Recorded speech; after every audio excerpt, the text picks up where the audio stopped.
Wow, there's been a lot of twists, a lot of turns specifically regarding the case of Jeffrey Epstein, leaving many people to question, will there actually be any justice here? We're going to look at that plus a lot more, specifically with how people are trying to politicize this insane case, and of course the larger implications here that you will not hear on the mainstream media. Important facts that you could get only by independent media. But before we do that, plus a lot more, if you want to support independent media, represent your discontent for all the hooey going on in our society, be able to raise your voice without even saying a single word, you could simply do that by purchasing one of our, let's just say, interesting t-shirts, sweaters, stickers on our Teespring store, which of course also supports this independent media organization at the same time. The link, of course, will be in the description below. Now, jumping into the first story, which I view as the most important story, and that, of course, are all the latest developments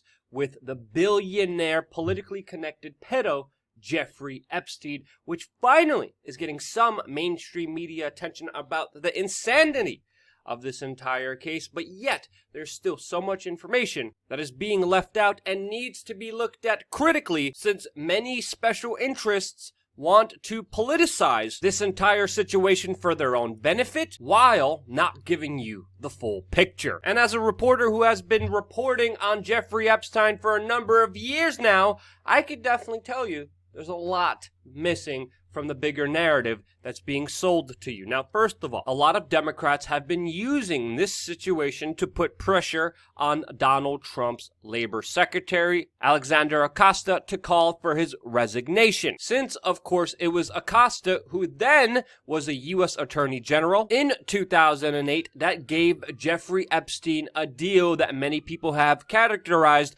as a sweetheart deal of a lifetime. And yeah, under the federal charges, under the max sentencing guidelines, Jeffrey Epstein would have faced life in prison. But instead, he literally almost got a slap on the wrist, being sent to jail, a year in jail, where he was able not only to leave 12 hours of the day from and only go there to sleep, but also was positioned in a private wing of a Palm Beach County jail, which is unheard of, when, on all accounts, he should have been there for life in prison. Now, of course, Acosta will be making a statement very shortly, which, of course, we will be following. It's also important to note here that it was also Acosta attempted to cut 80% of an anti-trafficking program within the federal government. What the hell? Seriously, what is wrong with this? Does he work for Does he work for the human trafficking lobby? Does he freaking work for NAMBLA? I mean, seriously, jeez. And by all means, I do believe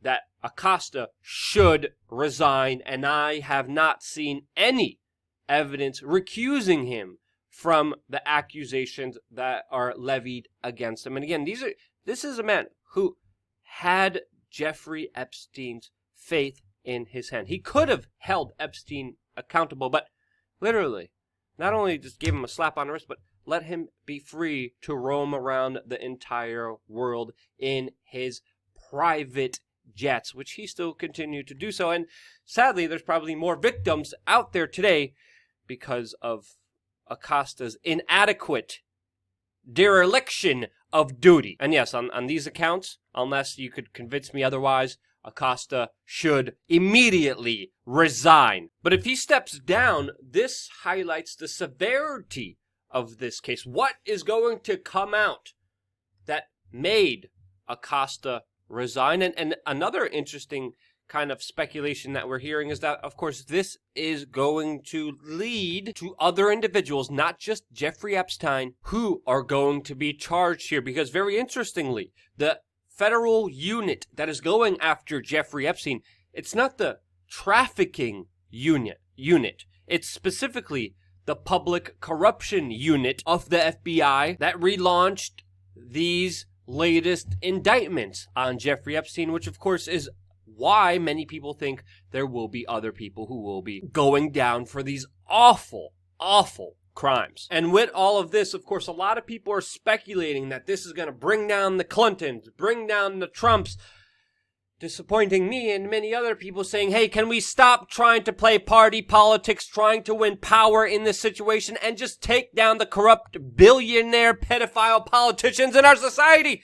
I mean, for frick's sake, is it that hard? Is it that hard to just concentrate on one simple goal? There's most likely satanic, believing monsters in our society that do god-awful crimes. And again, I say satanic because there's no other way to describe their illicit, horrible behavior other than satanic. There's no other way of understanding it. And it's important to understand here, it's not just Clinton and Trump that are, of course, pictured with Epstein, hanging out with Epstein, that made comments with Epstein, but specifically, there's top officials in the Israeli government. There's the Kochs, the Soroses, the Rothschilds, the Rockefellers, the Kissingers. We're talking about the upper echelons of our society that this man has been connected to, that we need to look into in many different ways. But of course, the media on the left, and of course, personalities on the right, all concentrate on these individuals. Specifically in the mainstream media with Trump. And again, Trump is not doing himself any favors. His comment about the situation is, quote, not a fan of Jeffrey Epstein. He said he's not a fan of Jeffrey Epstein. What are you then? He's a billionaire monster pedo. And then all you're going to say is you're not a fan of him and that you, quote, feel sorry? Donald Trump said he feels sorry for the guy that let him off the hook and let him continue his crime spree. What is Trump doing? And for frick's sakes, I mean,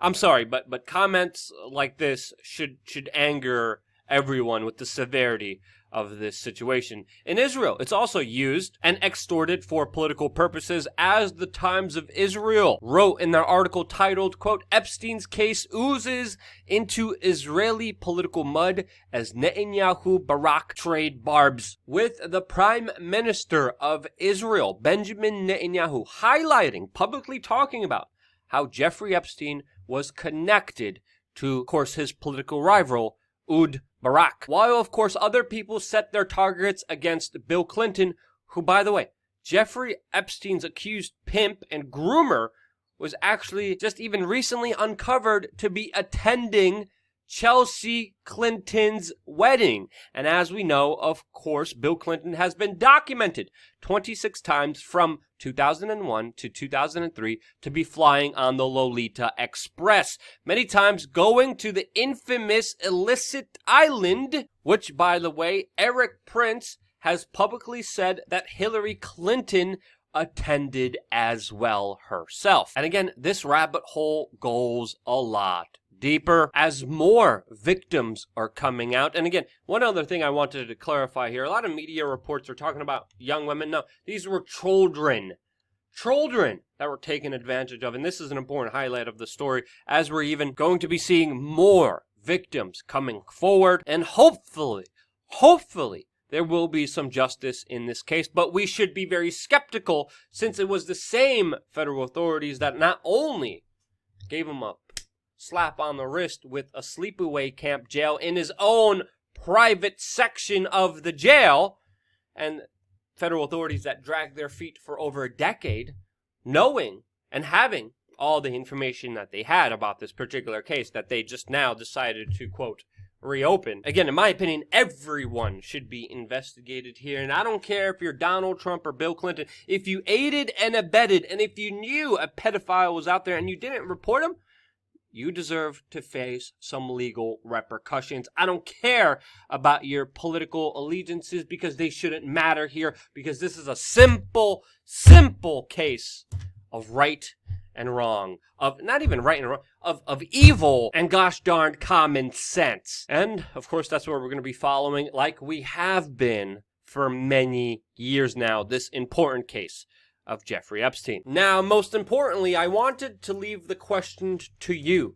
What do you think happened here? There's many different theories out there. There's people saying that Jeffrey Epstein worked for particular governments and this is how he was able to gain a lot of his money. There's other people saying that he worked specifically to extort politicians in order for favorable policy for certain governments, extorting them through, of course, incriminating activities, deprived activities, which could explain some of the crazy foreign policy and objectives that the United States has been taking, not for its own benefit. But again, this is just a theory out there that I have not seen any concrete evidence highlighting. It is what people are particularly entertaining the idea of, because specifically how Jeffrey Epstein became a billionaire and had billions of dollars in worth in private jets, some of the largest houses all over the world, is still a mystery. So this is why I wanted to open up,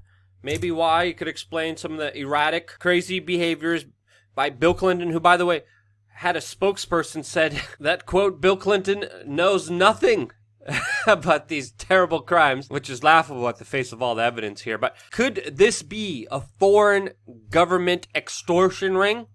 Well, let us know in the comment section below. And if you enjoyed this video, share it, because YouTube definitely won't. All videos, when we do talk about Epstein, automatically demonetized, automatically confirmed by manual review not to be monetizable. So I am losing money, being downranked in the algorithm, making sure that, of course, less and less of our subscribers who clicked and are interested in our content actually get to see it, because YouTube now deems this content as something that they do not like. And again, it's going to get out there to less and less people the more I talk about it, unless you get involved and actually share this video, fighting against the algorithm that is against getting the truth out there, which is exactly what it is. I want to thank you again so much for watching, because if it wasn't for you sharing these videos, getting the message out, donating to independent media, wearing these messages out there in the streets, I would still not be here. And I still am, because of you, and that's why. Love you guys. Stay tuned for more here on WeAreChange.org. Hopefully.